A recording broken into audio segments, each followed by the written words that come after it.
Olá, tudo bem com você? Hoje daremos continuidade às nossas reflexões no livro de Salmos. Hoje vai ser o Salmo 14 e o tema de hoje é a mensagem dos insensatos. Nossa mensagem se encontra no Salmo 14. Aqui temos a mensagem dos insensatos e aqui temos uma grande lição para a nossa vida, a fim de evitarmos a mensagem dos nécios e insensatos. Certa vez um incrédulo se dirigiu a um cristão e lhe disse: Eu posso provar pela sua Bíblia que ela diz que Deus não existe. Não, disse o cristão, você não pode. Posso sim, disse triunfante o incrédulo. Duvido, disse o cristão. O incrédulo disse: Então abra a Bíblia no Salmo 14, verso 1. O cristão então leu estas palavras: Disse o insensato no seu coração: Não há Deus. Viu, disse o incrédulo, provei pela sua Bíblia que Deus não existe. Mas espera, disse o cristão, a Bíblia não está dizendo que Deus não existe. A Bíblia está dizendo que é o insensato que diz isso. E se você também está dizendo isso, o que é que a Bíblia realmente está dizendo? Que você é o insensato que diz que Deus não existe. Então o incrédulo foi saindo de fininho, envergonhado. É preciso saber interpretar a Bíblia. É preciso ter a iluminação do Espírito Santo para entender a Bíblia. É preciso também estudá-la a fim de podermos ensinar aos outros. Disse Jesus Cristo certa vez: Que dizem as Escrituras? Como interpretas? Com isso, ele testava a inteligência das pessoas e o grau de compreensão das Escrituras, levando-as à reflexão. Ele demonstra com essa pergunta a importância de se interpretar a Bíblia corretamente, a fim de não cairmos em sua repreensão que ele proferiu para certos líderes que pretendiam ensinar a verdade. Errais não conhecendo as Escrituras nem o poder de Deus. Mateus 22, verso 29. O que é um insensato? É uma pessoa que não tem a verdadeira sabedoria. E nós ainda vivemos em um mundo tão cheio de luz, mas falta a verdadeira sabedoria para muitas pessoas, mesmo entre os que professam ser cristãos. Nunca houve um tempo em que nós tivéssemos tanta luz da verdade como em nosso tempo. Entretanto, quantos insensatos existem em nosso mundo, levando a sua Bíblia debaixo do braço? Eles negam seu poder e eficácia em sua vida de negligência do estudo e meditação, revelando em seus atos que não possuem aquela sabedoria do alto, que nos leva ao verdadeiro céu, ao verdadeiro Deus, de quem descendem todas as luzes. O que dizem os insensatos? Eles dizem que não há Deus. Esta é a mensagem dos ateus. Ateu é uma palavra que vem do grego. O prefixo "a" significa não, ou negação de, e theos, que significa Deus. Ou seja, o ateu é aquele que nega a existência de Deus. Esta é a mensagem dos incrédulos, aqueles que não creem em Deus. Esta é a mensagem dos que pregam que Deus morreu. Nietzsche foi o primeiro filósofo a ensinar que Deus morreu. E hoje, por mais incrível que isso possa parecer, muitos teólogos liberais ainda defendem essa teoria. Esta é também a mensagem dos falsos cristãos que negam a existência de Deus em sua vida. Aqueles que vivem como se Deus não existisse. Eles vivem um cristianismo sem Cristo, uma religião sem Deus, porque vivem independentes e não consultam a Deus, não buscam a Deus quando em necessidade, e não buscam a sua palavra. O uso da palavra insensato não indica um ateu teórico, mas um ateu prático, que vive como se não existisse Deus. Para todos os propósitos práticos, Deus não faz parte dos seus pensamentos. Qual é a fonte desta mensagem? Onde eles dizem que Deus não existe? No verso 1 diz que é no seu coração. O que é o coração? Literalmente, o coração é a fonte da vida física. Ele é o músculo que serve como uma bomba que envia o sangue para todas as partes do corpo, nutrindo cada célula. Mas na Bíblia, coração é um símbolo que se refere à mente. Na sua mente, eles acariciam a ideia de que não há um Deus que possa interferir em sua vida. Qual é o resultado na vida dos insensatos? Alguns dizem que não importa o que uma pessoa crê, desde que seja sincera.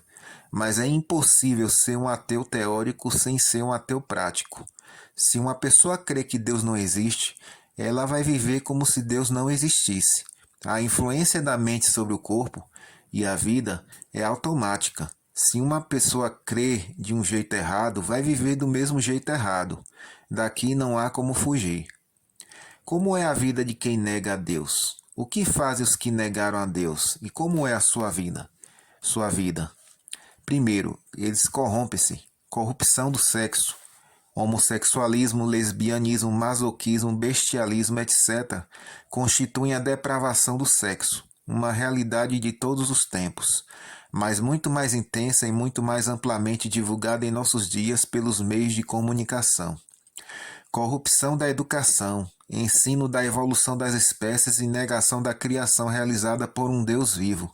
Ensinam-se os princípios dos ímpios e se negam os princípios cristãos da verdadeira educação. Corrupção da política. A filosofia mais vivida e cobiçada se baseia no egoísmo, no engano, na avareza e no roubo. Nessa área, a palavra corrupção se torna cada vez mais usada no mundo. Corrupção no casamento. Homens se casando com homens, mulheres se casando com mulheres, para a vergonha de nossa raça. Casamentos têm sido degenerados para servir apenas aos propósitos egoístas e carnais. E como ninguém pode esconder os seus propósitos por muito tempo num casamento, logo cresce o número dos divórcios, mesmo entre os cristãos que pregam que devemos amar o próximo como a nós mesmos. Praticam a abominação. A abominação aqui significa um conjunto de coisas desprezíveis. Os piores pecados são perpetrados, as piores degenerações são praticadas, os maiores vícios, os maiores crimes, a maior depravação. Não fazem o bem, só o mal. Mas alguém poderia objetar: e a grande caridade praticada pelos não cristãos? Não há nenhum problema com a caridade, mas toda a caridade realizada por eles está maculada pelo egoísmo e orgulho, inatos em sua natureza. Qualquer benfeitoria praticada pelos que negam a Deus será manchada pelo pecado. Certa vez um pastor estava realizando uma série de estudos bíblicos a uma família em Campo Grande, no Mato Grosso do Sul. Então o senhor da casa recebia com entusiasmo as mensagens. Mas um dia ele falou de um amigo espírita que era uma pessoa muito boa, muito caridosa, um homem exemplar, muito cortês e queria saber como ficaria ele diante da salvação. O pastor lhe respondeu que essas atitudes positivas não eram suficientes para dizer que aquele homem estava salvo. Depois de esclarecer algumas coisas, o pastor aceitou o desafio do homem para um encontro que se transformou em um debate. No dia marcado, se encontravam cerca de 10 pessoas, e quando o pastor viu aquilo, sentiu a responsabilidade e rogou a Deus pelo auxílio necessário, a fim de que aquelas pessoas pudessem sair dali com a convicção da verdade. O espírita era um homem culto e começou a falar usando palavras das ciências como paleontologia, antropologia, arqueologia e etc., que eram difíceis para os leigos presentes, mas foram usadas para mostrar erudição e ganhar a confiança dos ouvintes na sua grande sabedoria. Então, para ajudar nos argumentos, ele passou para a Bíblia, citando que o apóstolo Paulo era um grande conhecedor das ciências da sua época.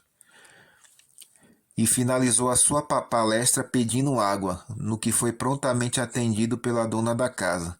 O pastor, por sua vez, lhe perguntou se ele já havia concluído. Ele disse que sim. Então disse o pastor: já que o nosso amigo pediu água, é a minha vez de falar. De fato, o apóstolo Paulo foi um grande sábio, conhecedor da literatura da sua época. Mas ele mesmo disse que a sabedoria do mundo é loucura diante de Deus.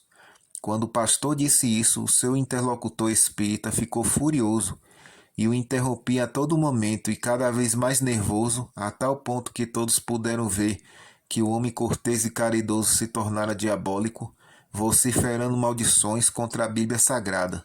De fato, não basta caridade motivada por falsos motivos. Com efeito, é pelo coração que tudo começa. É pelo coração que somos crentes ou incrédulos.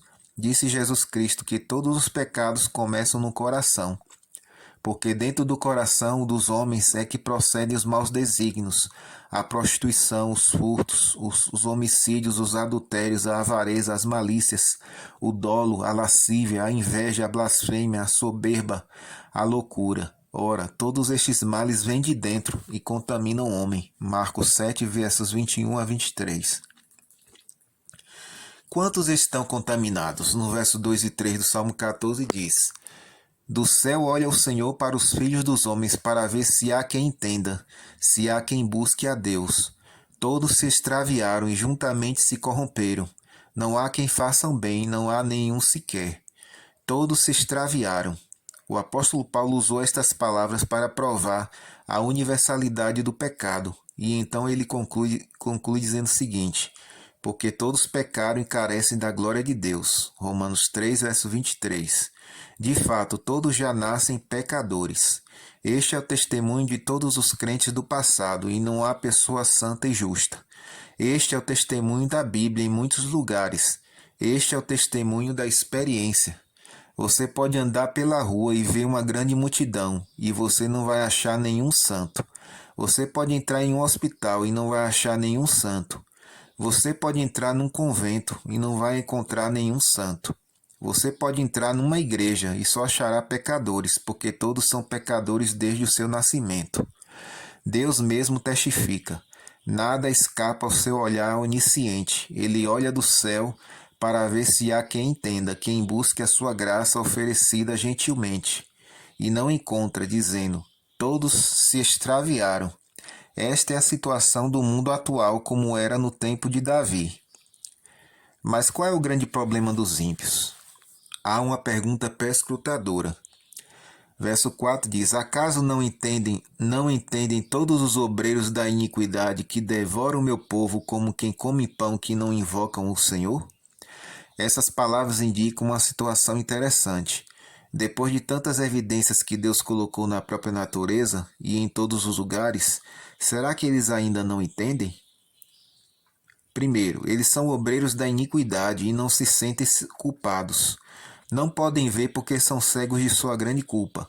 Cometem seus crimes e sacrilégios e não sentem culpa por seus crimes. Quando são presos pela justiça, negam seus feitos, e quando não podem mais negá-los, eles simplesmente dizem que fizeram apenas o que todos estão fazendo. Segundo, eles perseguem o povo de Deus e julgam que estão agradando a Deus. Saulo de Tarso era um judeu zeloso que fazia exatamente isto. Perseguia os cristãos e julgava que esta era a vontade de Deus. Terceiro, eles não invocam o Senhor, pelo contrário, dizem que Deus não existe. Este é o seu maior problema.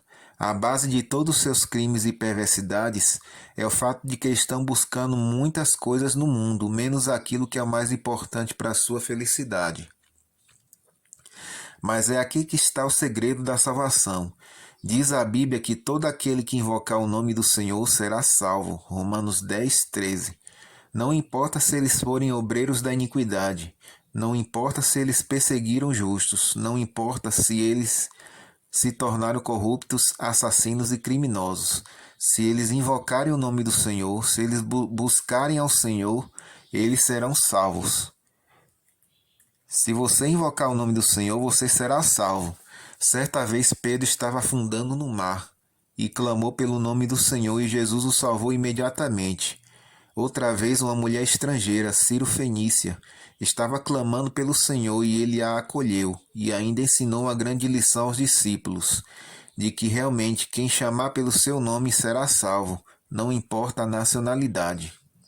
Essa é a nossa primeira parte da nossa reflexão. Que Deus abençoe a cada um de vocês.